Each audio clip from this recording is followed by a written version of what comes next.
Hai, salam, salam. Beeta akkam jirtu nageenya isiniif haa ta'u. Gara baadiyyaa keessaa sargii jirra. Waamicha jechuudha. Ilaala daandiirra jirra. Akkam jirtu isinii nagaa keessanii. Chaanaala kanaaf warri haaraa taatan seenaa sabiskiraayib godha. Achi geenye jirra. Guyyaadha. Waamichi bargixi yaa'u xiqqoo biyya keenyatti yoo magaalaa keessa sirriitti ta'uu baateen ala galgalan beektu. Guyyaadha nuti kan dafnee deemuu barbaanne. Kunoo ganaa mucaan sa'aatii kana jechuudha. Sa'aatii 8 moo 9 deemee miizee fudhachuuf sirmaa jechuudha. Warra of eebbisiise. Ganaa miizee fudhataa jechuudha. Achi immoo miizota 12tti fidee achi immoo dhuganii nyaatanii sa'aatii ta'etti deemu jechuudha mana intala. Ganaa amma ba'uufi jechuun ganaa miizee isa tokkoffaan achi qe'ee sa'aatii sisirratee waan eeguuf jechuudha. Asitti eebbisaa jiru. Inni sun tokko dhumsaatu dhufe egaa fudhatee dhaquudha mala miizee sana. So nuti immoo teenyee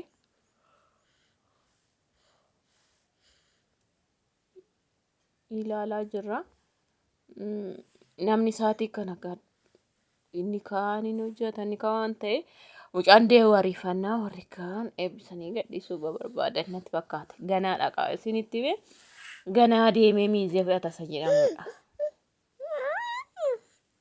Otoo magaalaa ta'e yaa iddoo hoteelaa tokkotti wal ga'u. Amma inni kun ganaa mana warra miizee isa tokkoffaa dhaqeetii 12 fa'ii maal fa'iiti miti dhiironni akkas jechuudha. Isaan fudhachuu deemuuf kiinoo laasuma isaanuu kana. Ana akkasiin isiniin jedha.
Akkam jirtu daawwattoota keenya har'a kan inni asitti argamee fi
Saami haa jedhiin na jara sana. Haa jedhiin. Hai hai jedhiin as keessa jirta be.